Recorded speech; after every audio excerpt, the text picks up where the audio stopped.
back to the Adam Smasher Show on Final Draft Radio. Take it away, douchebag. All right.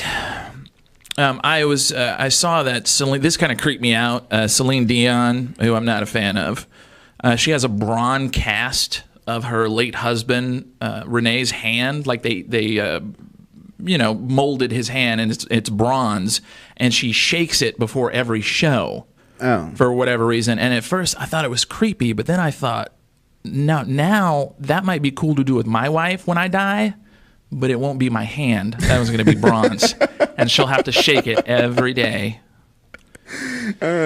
She's not shaking it when I'm alive, so might as well shake it when I'm dead. Make use of it.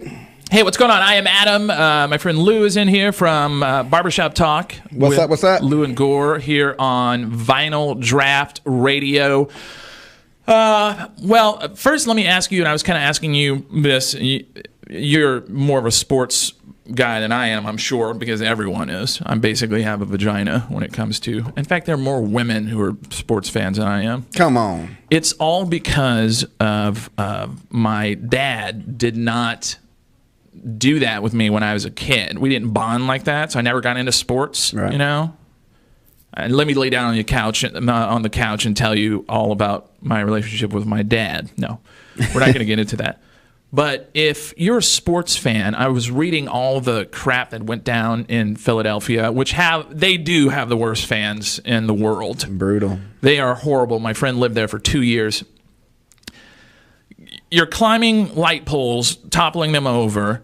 You're setting fires. Your team just won the Super Bowl. Setting fire? Does that even come to your mind? I don't get it. I saw a couple of videos of their big old plant pots just all tipped over. Yeah. What's the point? I don't get it. Why?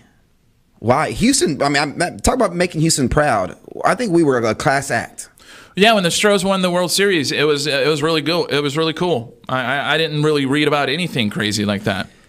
I don't know. That's a big bill the city's got to pay, and I mean, not that anybody needs to be worrying about their city's fiscal policies. Bless you. We just won the Super Bowl. Let's go kill someone. Yeah. Good old beheading. Pop, pop.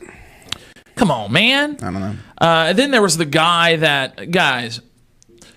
there was a guy who was so, I don't know if he was out of his mind, drunk or whatever, but after the Eagles won the Super Bowl, he ate horse shit and like horse poop. Why? Did it taste good? I mean, did he brush afterwards? I'm at a loss for it. Can you ever get that taste out of your mouth? Like, holy crap. We all know someone who smells like they have horse crap in their mouth, but to actually have it in your mouth is nauseating. And I don't get that. They rank up there with the Buffalo fans. Those Buffalo fans are nuts too. What are they called? The Buffalo Mafia? Yes, yeah, the Bills Mafia. The Bills Mafia. They are crazy. Someone referred to the himself and his Philadelphia friends as the Philthydelphians. Oh God! You guys are awful. Horse shit. I mean, I can't imagine what that tastes like, and I never want to know. Never want to find out what that tastes like. I'm good. No. Kids don't eat Tide Pods or horse shit, okay? It's not good for you.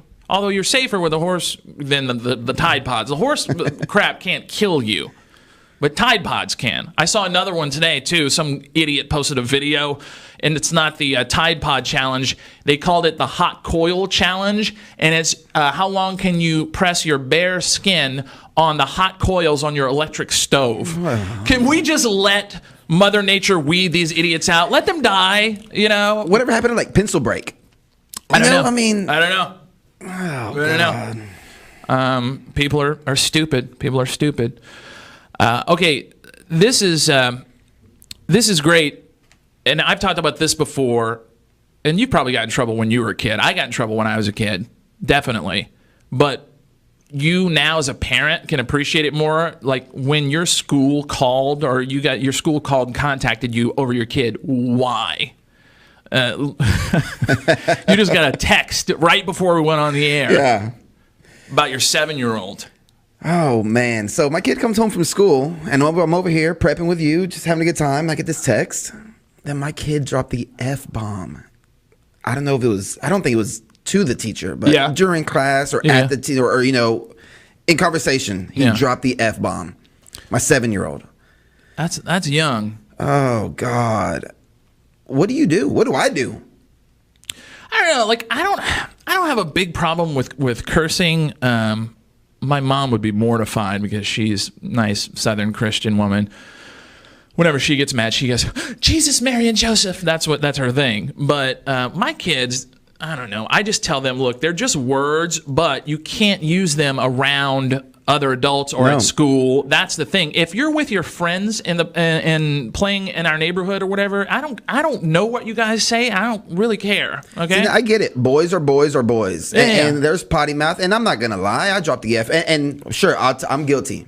I'm a grown ass man though. Yeah, I can say that. And if you make me mad, it might come out of my mouth. But you better know that Daddy ain't playing. Right. But you cannot be mimicking Daddy or using Daddy's type of words.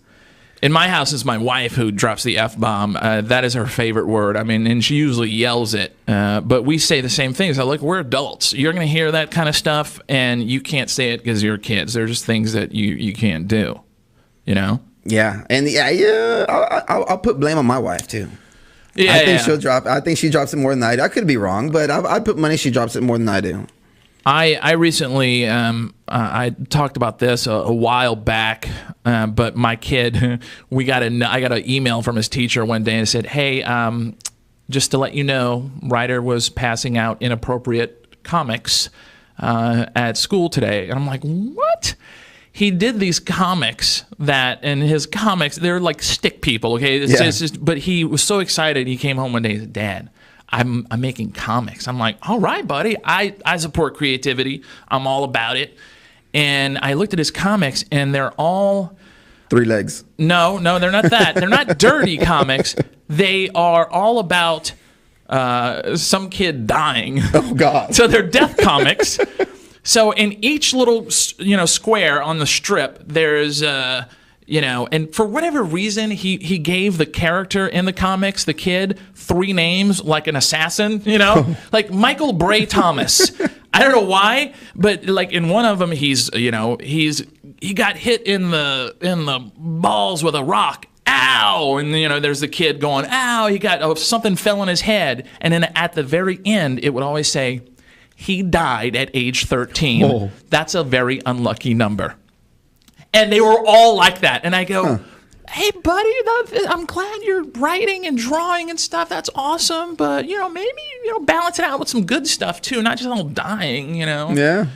So, we knew he had the comics, but we didn't know that he brought them to school. He made copies on the copy machine, and he was passing them out to kids. So his teacher... And my wife and I took the stance of... Okay, like I didn't want to argue with the teacher, but I said, what's inappropriate about it? There was no murder. He didn't get murdered. He just said he died at age 13, and there was a tombstone with R.I.P., right? And we don't teach him death is a bad thing. He knows about death. It's life. But really, what is inappropriate? But I was like, okay, I'll talk to him. I'm like, dude, you can't pass those out of school. No one was so... And this is what, your 10-year-old? Yeah, 10 years old. Smart kid. Creative. Oh, he's very smart. He's very smart. But yeah, he can be morbid at sometimes. Just out of nowhere too. Just boom. Not from Daddy? No, yeah. I'm definitely the morbid one in our relationship. My wife's very extroverted, very but I am, yeah. When I'm not here, I'm sitting in my house in a dark corner, like just with an evil look, like Mr. Smithers on The Simpsons. Yeah, very dark. I can be at times. But sometimes your kids will just come and they'll just say stuff out of nowhere, and you're like, where the hell did you learn that from? Where did you learn that from? They pick everything up, man. That's what's crazy. And they pick up the good and the bad. Yeah. Mine's a smart kid. He listens he listens to everything. He's very intelligent. He just he listens too well. I have this. Leon, let me know if my computer's up. I forgot to plug it in. Okay, so I got to plug it. My kids came home one day, and for whatever reason, they started talking about Lebanon. Okay. And how it has bombs. There are many bombs in Lebanon. I don't know why or what, but hold on. No? Oh, okay. Hold on, we'll get it up. And I'm like, why are you guys talking about freaking like people blowing up and stuff? Oh, so and so. There's always some a-hole kid at their school who's like talking about weird crap and like, that one kid. I think in every kid's classroom, there's always that one kid that you're like, could be a serial killer one day. Could be. Yeah. Could be. I don't know. Like that one kid that got in trouble for building that clock. Oh, yeah, clock kid. Yeah. Man. Yeah. This is a clock, man. It's a clock. With a timer. Which is not much better than actually building a bomb. You're building clocks? Come on. Please. All right. Anyway, so I can't get audio from here? Yeah. Oh, I can. Yeah. Oh, that's okay. I'm talking to. This is one of the cool things about having a radio show. You're like, and it breaks my concentration sometimes. I'm very ADD, so when someone's talking in my ear and I'm still trying to talk, I kind of lose focus. I'm like, huh? What? Okay, here we go. Oh, here we go. All right, so listen. Cooper, get your hand out of my pants, dude. All right, first of all, he's starting out and he's putting his hand in my pants. I'm like, dude, that's weird, okay? That is just strange. Lebanon. You mean Lebanon? Yeah. Lebanon has real bombs. Lebanon has bombs. Bombs. Lebanon has bombs, yes. Lebanon has bombs. I don't know why, but... Listen up, Daddy. I've got to tell you something. It's time for Kids Say Crazy Stuff. Lebanon. You mean Lebanon? Yeah. Lebanon has real bombs. Lebanon has bombs. Lebanon has bombs, yes. Cooper, get your hand out of my pants, dude. Really? What do you say again? I don't know what it was again. Kids say crazy stuff. Sometimes I instruct them what to say. But out of the blue, my kid will come home, and again, he's my youngest, he's 7, and he was trying to explain to me one day that a kid threw up in his class, and he was trying to explain it to me. This is how a 7-year-old explains the right, listen. It was not like blah, blah, blah. It was just like little scoops of it. So it wasn't a full-on blah, blah, blah, blah. It was like little scoops of vomit. Thank you, Cooper. I appreciate that. Coming up, I've been struggling with my lack of physique here. You can't tell because I heard Vince Vaughn say this one time. I'm like, yes, that's me. I'm relatively tall, but I'm still flabby and out of shape, which is hard to pull off, but I do it well. How to fight the dad bod with my buddy coming up next. Hang on. More Adam Smasher Show coming up on Final Draft Radio. For more, check us out at finaldraftradio.com.